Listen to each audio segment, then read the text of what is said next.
नमस्कार साथियों, all India medical students association United से राष्ट्रीय अध्यक्ष भरत बेनीवाला आप सभी को नमस्कार करता हूं।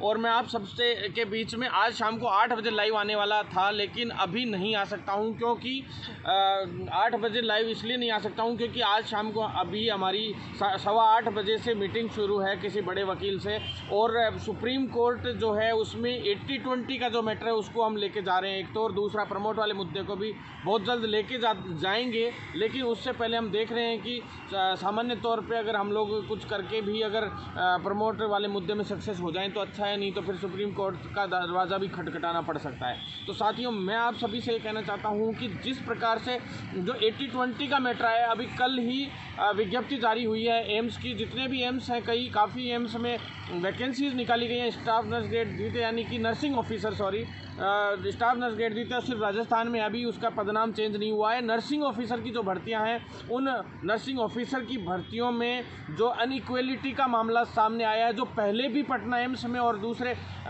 जो वैकेंसी थी उसके अंदर किया गया था पिछली विज्ञप्ति में भी, और वो वैकेंसी भी पूरी हो चुकी है। उस वक्त कई लोगों ने मतलब पैसे उगा के, चंदे उगा के और उन वैकेंसियों में इस मामले को कहा था कि हम कोर्ट में लेके जा रहे हैं। मैंने उन्हें मना किया था क्योंकि एमपी में पहले ही कोर्ट में ये मामला जा चुका था और वो रिजेक्ट भी हो चुका था। उसमें कोई मतलब पूरी तरह से फेल हो गए थे उस मामले में। क्यों हुए थे? क्योंकि गर्ल्स ही केवल नर्सिंग फील्ड केवल गर्ल्स के लिए ही हुआ करती थी। कोई समय पे उसमें सिर्फ गर्ल्स को ही लिया जाता था नौकरियों में, लेकिन उसके कुछ समय बाद मतलब गर्ल्स को सभी जगह जेंट्स को भी मेल नर्स को भी मौका मिलने लगा। उस मौका मिलने के बाद से ही रेगुलरिटी बनी हुई थी। लेकिन अब जो हालात हैं, उस हालात के अनुसार वापस से उन्हीं नियमों को फॉलो करते हुए ये लोग जो सामने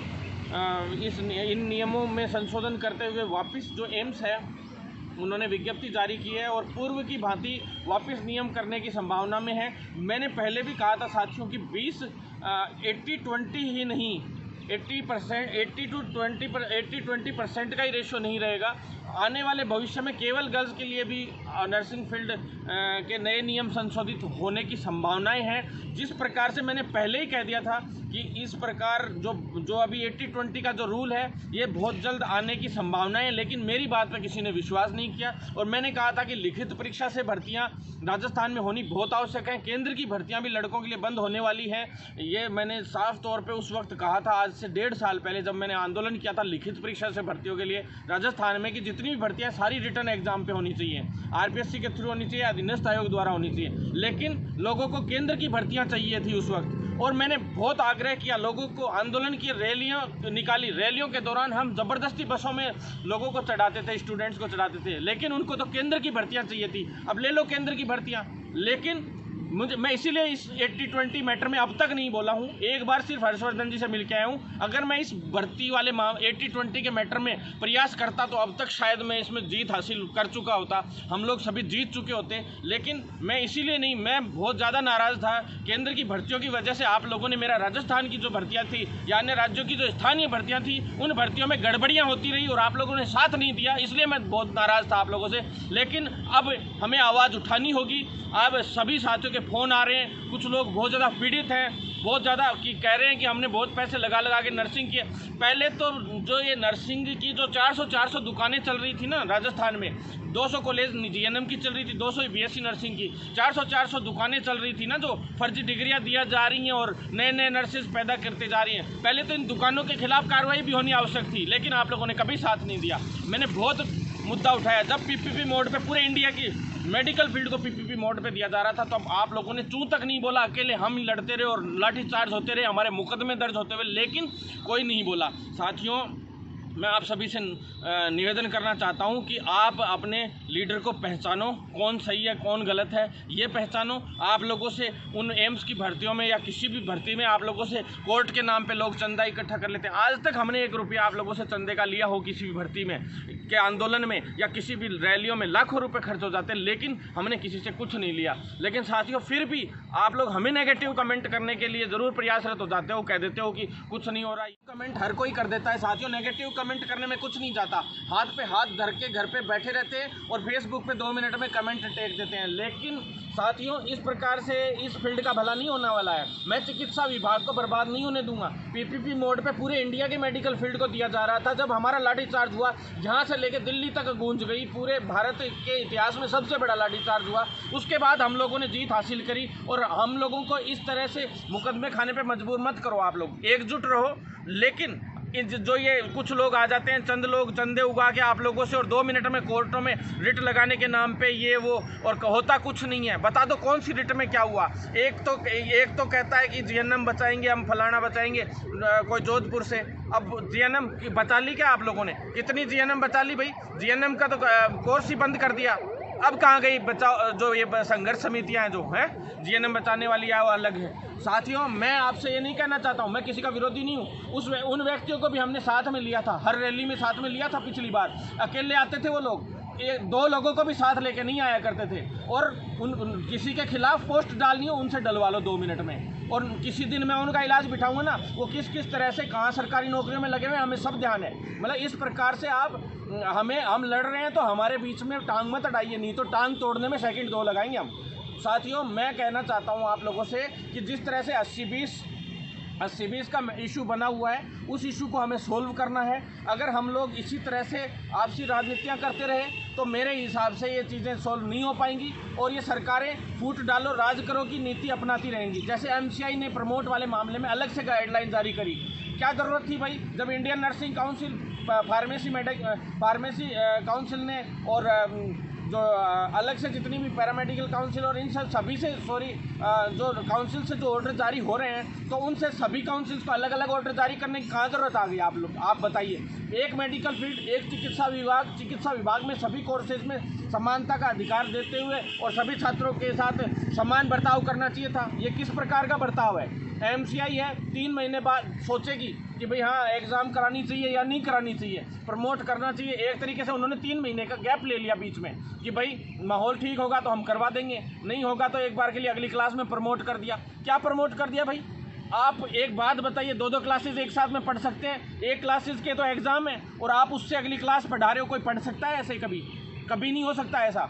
लेकिन उनको क्या मतलब है? उन लोगों को कोई मतलब नहीं है। उन लोगों को ऑर्डर जारी करने में 2 सेकंड लगते हैं, 2 सेकंड। एग्ज़ाम आप लोग करा नहीं पा रहे हो, उसकी तैयारी करेगा बच्चा या अगली क्लास की ऑनलाइन स्टडी करेगा? किस तरह से आप लोग इसको संभव मान रहे हैं? एक क्लास तो बच्चों से पास नहीं हो पाती।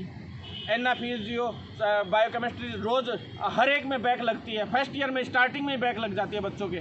हालत ये है। तो मतलब आप सेकेंड ईयर की उसमें पढ़ाई करवाना चाहते हैं। ये चीज़ें पॉसिबल नहीं होती हैं। एमसीआई में हम लोग वापस कूच करेंगे बहुत जल्द। साथियों, आप लोग प्रमोट वाले जितने भी साथी हैं तैयार रहें। हम लोग मजबूती से आप लोगों की लड़ाई लड़ेंगे। एमबीबीएस और आयुर्वेद और डेंटल ये अलग नहीं है सभी फील्डों से।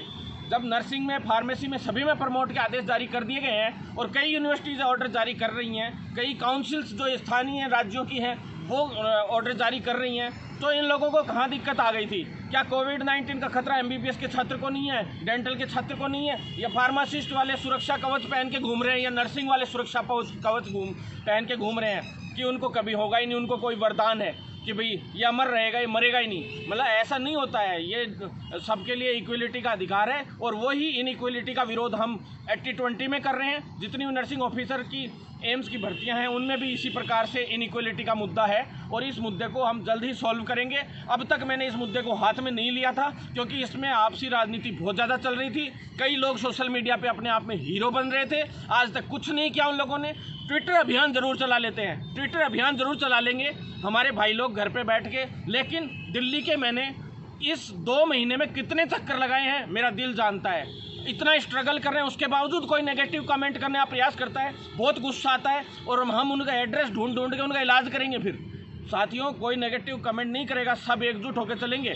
और मैं नेगेटिव कमेंट ज़्यादा पॉइंट आउट करता हूँ, जो नेगेटिव कमेंट करेगा हम उसका इलाज बिठा देंगे। फिर साथियों, इसके बाद मैं आपको पास आना चाहता हूँ, कम्युनिटी हेल्थ ऑफिसर वाली भर्ती है, उसके लिए मैंने पिछली बार जोरदार प्रदर्शन किया था हम उसके बाद निरंजन आर्य फाइनेंस के जो मैनेजर हमारे राजस्थान के वित्त विभाग मुख्यमंत्री जी के पास है, अशोक गहलोत के पास, और अशोक गहलोत वहाँ पे रंगरेलियाँ मना रहे हैं जो होटलों में, उनका भी इलाज किया जाएगा, बहुत जल्द इलाज किया जाएगा साथियों। कोई ऐसी घटना होने की संभावना है, मैं रेड अलर्ट जारी कर दो, मैं कह रहा हूँ पूरे इस प्रशासन को कि रेड अलर्ट जारी कर दो। बहुत गलत कर रहे हो तुम हमारे साथ, जो जनता के साथ आप लोग कर रहे हो वो बहुत दुर्भाग्यपूर्ण है, और उसका इलाज करने वाले पैदा हो चुके हैं और करके दिखाएंगे हम बताएंगे आप लोगों को कि क्या होती है जो एक जनता की ताकत।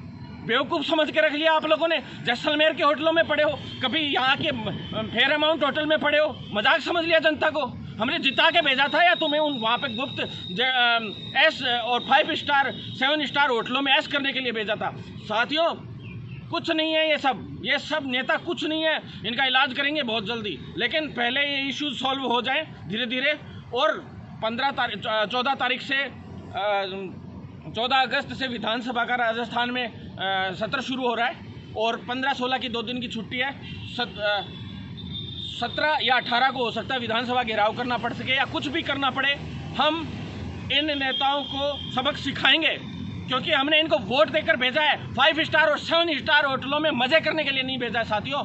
और आप लोग एकजुट रहिए, आप लोगों हमारी ताकत है, आप लोग हमारी ताकत है। और आप लोग जैसे पहले लिखित परीक्षा के लिए हम ज़बरदस्ती बसों में भरने का प्रयास करते थे, और 40-30 हज़ार स्टूडेंट्स की रैलियाँ इतनी मुश्किल से जब गले बैठ जाया करते थे मेरे भाषण दे दे के, तब जाके इकट्ठे हुआ करते थे। अपने मन से इकट्ठा होने जिस दिन आप लोग शुरू हो जाओगे, हर मुद्दा सोल्व होगा। मैं कहता हूँ हर मुद्दा सोल्व होगा, लेकिन ऐसे ही चलता रहा ना, कोई मुद्दे सोल्व नहीं होंगे आप लोगों के। अकेला मैं भी कब तक लड़ूंगा? लास्ट में यही होगा कि यार अकेला लड़ता लड़ता हो गया, बस कब तक लड़ता, वो भी सब यही कहेंगे। साथियों एकजुट हो जाओ। इस चिकित्सा विभाग को बेचने तक की तैयारी कर लेती है सरकार, और आप लोग बैठे रहते हो चुपचाप। और कर्मचारी संघ तो कभी साथ नहीं देते, मैं तो ये जानता हूँ। नहीं, कर्मचारी संघ वाले चाहते तो आज बच्चे प्रमोट भी हो चुके होते, 80-20 का मैटर भी अब तक सॉल्व हो चुका होता। एम्स में कर्मचारी संघ है, मैं उनसे आग्रह करना चाहता हूँ कि आप लोग इस बात को आगे रखिए, क्योंकि अब तक ढंग से गुलेरिया जी को ढंग से इस मैटर का पता तक नहीं था। मैं पिछली बार मिल के आया था, तब 80-20 मैटर का उसको ढंग से पता तक नहीं है। आप कहते हैं हम लोग मांग उठा रहे हैं, कोई मांग नहीं उठ रही है। मांग उठेगी उस दिन एम्स हिलेगा पूरा का पूरा, उसको कहते हैं मांग उठाना। कोर्ट के अंदर जीत हो हार हो कोई बड़ी बात नहीं है, लेकिन आंदोलन कमजोर नहीं पड़ना चाहिए। उस एम्स की घेराबंदी करनी बहुत आवश्यक है साथियों, जितने भी एम्स हैं इनकी घेराबंदी करनी बहुत आवश्यक है। नहीं तो ऐसे ही बैठे रह जाओगे कोर्ट के भरोसे पे। पहले भी केस हार गए, पटना की भी भर्ती हो गई, पटना एम्स की भी, और इसी तरह से भर्तियां हो जाएंगी। इसलिए सभी तरह से मजबूती से चारों तरफ से घेराबंदी करके पूरी लड़ाई लड़ो, सब तरीके के हथियार अपनाओ, तब जाके ही हमारी जीत हो सकती है। इसलिए मैं साथियों आपसे कहना चाहता हूँ, एक डेंटल के साथियों के लिए भी 480 जो भर्तियां हैं नई, उनके पद सृजित हो गए थे, लेकिन अभी तक फाइनेंस डिपार्टमेंट में फाइल अटकी हुई है। वो भी जल्द से जल्द हम निकलवाएंगे डेंटल के साथियों के लिए, उनके लिए भी रोजगार की व्यवस्था करवाएंगे, क्योंकि काफ़ी समय से उनकी भी मांग आ रही है कि डेंटल की भर्तियों के लिए भी आप लोग कुछ कीजिए। तो मैं साथियों आपसे कहना चाहता हूँ कि ये भर्तियाँ हो जाती है, सिर्फ डेंटल में ही भर्ती नहीं हुई। और एक आयुर्वेद के साथियों के लिए 538 के करीब भर्तियों की फाइल अभी है फाइनेंस डिपार्टमेंट में, उसको भी हम रिटर्न एग्जाम से आरपीएससी के थ्रू, चाहे बोनस अंक मिले उसमें कोई दिक्कत नहीं, लेकिन आरपीएससी के थ्रू निकलवाएंगे। आयुर्वेद वाले साथियों के लिए तो सीएचओ की भर्ती भी आ रही है। तो साथियों आप लोग तैयार रहें, एमओ की भर्ती की बहुत जल्द अभी ज्वाइनिंग मिलेगी, टेंशन मत लो। और फार्मासिस्ट के एग्ज़ाम होने वाली है। सभी भर्तियों के बारे में हम लोग आपसे लगातार जुड़े रहेंगे राजस्थान में, और पूरे इंडिया लेवल की जितनी भी वैकेंसीज़ हैं और जितने भी मुद्दे हैं उन पे हम चर्चा करेंगे। कोई भी मुद्दा हो हमें बताइए व्हाट्सएप पे, हम उसको सॉल्व करने का प्रयास करेंगे। धन्यवाद साथियों। आपका साथी भरत बेनीवाल बहुत जल्दी आपको बताएगा कि 80-20 और प्रमोट के मैटर में आगे क्या करना है। अभी देख रहे हैं कि भाई अभी जल्दबाजी में आप लोग से है ना, अभी शुरुआत में ही लोग पैसे उगाने की, चंदा उगाने की कोशिश करेंगे। ये कहेंगे कि हम रिट लगाने जा रहे हैं कल ही। इतने दिन कहाँ मर गए थे जब पटना एम्स में 80-20 का मैटर हुआ था? इतने दिन कहाँ थे तुम लोग? मैं आपसे पूछना चाहता हूँ कि इतने दिन कहाँ चले गए थे सभी लोग? अब मुद्दा मैं उठाऊंगा और मजबूती से उठाऊंगा। अगर आप लोग साथ देना चाहें तो साथ दें, नहीं तो इन्हीं गुटबाजियों में ही हो रह जाएंगे। वो कहेंगे कि वो फलाने वाले लगाने जा रहे हैं रिट, वो कहेगा दिखाने वाले लगाने जा रहे हैं रिट। रिट लगानी है एक जगह लगा लो, वकील है आप लोग सभी। मैं आप सबसे ये वीडियो इसलिए डाल रहा हूँ कि आप सभी लोग वकीलों के नाम बताइए सुप्रीम कोर्ट के, जो बढ़िया वकील लगेगा। मैं मेरी तरफ से कोई वकील नहीं देने वाला हूँ। मैं ये कहना चाहता हूँ आप लोगों को कि आप लोग बताइए वकील, किस वकील को करना है, फिर हम उस वकील से बात करेंगे। वो वकील हमें अगर कन्विंस कर पाया कि इस केस में जीत दिला के रहूँगा तो हम लोग उसको केस देंगे, अन्यथा केस हर किसी वकील को हम नहीं देंगे, क्योंकि ये मैटर ऐसा है कि इसमें पहले से ही पूरा पॉजिटिव मतलब 80-20 के मैटर में पॉजिटिव नहीं आया है, फेल हो चुका है मामला पहले भी कोर्ट में, हाई कोर्ट में भी। तो सुप्रीम कोर्ट में जाएंगे तो सोच समझ के जाएंगे, क्योंकि एक बार सुप्रीम कोर्ट में फैसला हो गया तो वो फाइनल डिसीजन होगा, उसके बाद सरकार भी उसमें कुछ नहीं कर सकती है। ध्यान रख लेना ये चीज़ आप लोग। तो इसलिए आपसे निवेदन करना चाहता हूं कि ये नहीं है हर कोई छोटा मोटा मामला कि चला गया कल ही जाके सुप्रीम कोर्ट में केस लगा दिया। सुप्रीम कोर्ट में वकील पैसे कितने लेते हैं पता है ना आप लोगों को। साथियों, मैं भी अब तक केस लगा चुका होता। मेरी लो होने वाली है, मेरी फाइनल ईयर अभी होनी थी, लेकिन अभी ये यूनिवर्सिटीज़ का नया जो फाइनल ईयर में अभी प्रमोट कर नहीं रहे, तो फाइनल ईयर का मैं मेडिकल के बाद लॉ में एडमिशन लिया था। इसीलिए लिया था कि मैं आप लोगों के लिए ऐसे आंदोलनों में लड़ाई तो लड़ ही सकूँ, साथ में लीगल लड़ाई भी लड़ सकूँ, लीगल तौर पे भी आप लोगों के लिए लड़ सकूं। तो साथियों, आप लोगों से निवेदन है कि जो ये आप लोग कर रहे हैं जो 80-20 के मैटर में, कोई कह रहा है मैं कल जा रहा हूं दिल्ली, कोई कह रहा है 10 तारीख को चलते हैं। साथियों, ऐसे नहीं होता है। सब एकजुट होकर चलो, सब एक जगह काम होके करो तो फ़ायदा मिलेगा, नहीं तो ये हमेशा ऐसे ही बर्बाद होते रहेंगे। और राजस्थान में तो लिखित परीक्षा से मेरिट से भर्ती करवाई दी और 80-20 से ये पहले हो ही गई, अब और भी हो जाएंगी। 80-20 का मैटर अब की बार मैं हाथ में ले रहा हूँ, मजबूती से लड़ना चाहता हूँ। अगर आप लोग साथ देना चाहो तो ही साथ देना। अपने अपने वकीलों के नाम बताइए, सुप्रीम कोर्ट के जो वकील हैं मजबूत, उन वकीलों के नाम बताइए। हम लोग सभी बैठ के मीटिंग करके उस पर एक फैसला लेंगे कि कौन मजबूत वकील है। फिर उसके लिए जो पैसे वैसे देने का है तो मैं अपने हाथ में कुछ नहीं रखूँगा, जो वकील बताएगा, जो लोग आप लोग करना चाहो बैठ के कंसल्ट कर लेंगे। सभी जने थोड़े बहुत जो भी आप लोग पैसे उगाओ, आप लोग उगा के उस वकील को दे दो, मेरे को उससे कोई लेना देना नहीं है। मैं इतना जानता हूँ कि उस वकील का काम, वकील से काम कैसे करवाना है, उसको क्या क्या लॉजिक्स देने हैं, उसको क्या क्या हम लोग तार्किक वो दे सकते हैं जिनकी वजह से इस केस में मदद मिल सके, हमें मजबूती से हम लड़ाई लड़ सकें। साथियों, धन्यवाद आप लोगों ने इस वीडियो को देखा। ज़्यादा से ज़्यादा लोग ट्विटर पे, यूट्यूब पे भरत बेनीवाल और Facebook page Bharat Beniwal like करें, यूट्यूब पे सब्सक्राइब करें और ट्विटर पे फॉलो करें भरत बेनीवाल, ताकि ज़्यादा से ज़्यादा हम और मजबूत हो सकें और इस लड़ाई को और मजबूत कर सकें। आप लोग ये स्टार्स केयर इनके वीडियोज़ तो खूब शेयर कर देते हो, जो आप लोगों के कभी कोई काम नहीं आते, लेकिन हमारे वीडियोज़ इसलिए शेयर नहीं करते हो कि कई लोगों को तो मन में जलन रहती है कि ये क्यों कर रहा है। अरे भैया, हम तो ऐसे ही करते रहेंगे, आज नहीं तो कल। और रही बात हाईलाइट की, तो आज से 6-7 साल तो मुझे लड़ाई लड़ते हो गए, 8 साल से मैं खूब पहले से ही बहुत हाईलाइट हूँ। 1-2 लोग यूँ कमेंट कर रहे थे, बोले आप लोग हाईलाइट होने के लिए भी करते हो। अरे भैया, हाईलाइट तो हम पहले से ही बहुत हैं, हमने तो मोदी के छक्के छुड़ा दिए थे, हम तो बहुत हाईलाइट हैं, हमें करने की ज़रूरत नहीं है। हम अपने आप ही हाईलाइट हो जाते हैं जब हम काम करते हैं आप लोगों के लिए। ठीक है साथियों, धन्यवाद।